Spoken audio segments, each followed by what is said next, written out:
বিবেকের বোতামগুলো খুলে হৃদয় দিয়ে দেখো, ওটা একটা জল্লাদের ছবি। বারবারা, ভিয়েতনামের ওপর তোমার অনুভূতির তর্জমা আমি পড়েছি। তোমার হৃদয়ের সুবাতাস আমার গিলে করা পাঞ্জাবিকে মিছিলে নামিয়েছিল। প্রাচ্যের নির্যাতিত মানুষগুলোর জন্য অসীম দরদ ছিল সে লেখায়। আমি তোমার ওই একটি লেখাই পড়েছি। আশীর্বাদ করেছিলাম তোমার সোনার দোয়াত কলম হোক। আমার বড় জানতে ইচ্ছে করে বারবারা, তুমি এখন কেমন আছো? নিশ্চয়ই তুমি ডেট করতে শিখে গেছো।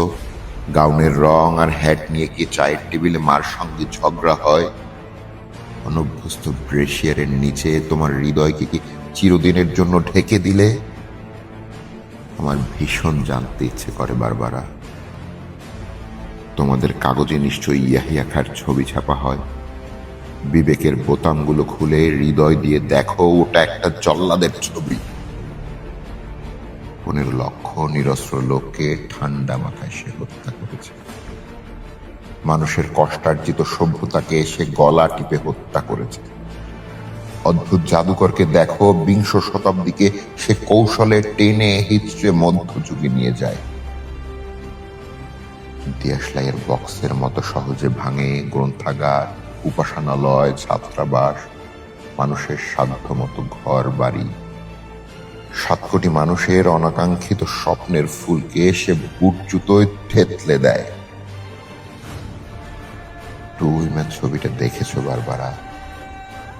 গির্জায় ধর্ষিতা সোফিয়া লরেনকে দেখে নিশ্চয়ই কেঁদেছিলে। আমি কাঁদিনি, বুকটা শুধু খা খা করছিল।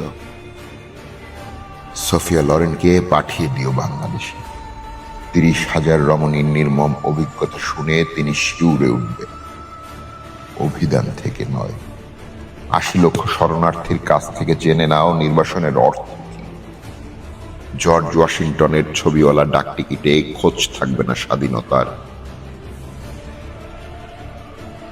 আমাদের মুক্তিযুদ্ধের কাছে এসো।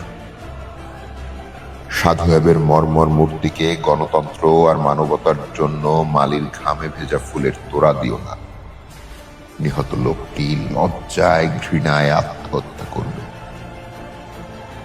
বারবারা, এসো রবিশঙ্করের সুরে সুরে মুমূর্ষ সভ্যতাকে গাই। বিবেকের জং ধরার দরজায় প্রবল করাঘাত করি। অন্যায়ের বিপুল হিমালয় দেখে সে ক্রুদ্ধ হই, সংঘটিত হই। জল্লাদের শানিত অস্ত্র সভ্যতার নির্মল পুষ্পকে আঘাত করার পূর্বে, দর্শন ও সাহিত্যকে হত্যা করার পূর্বে এসো বারবারা, বজ্র হয়ে বিদ্ধ করি তাকে।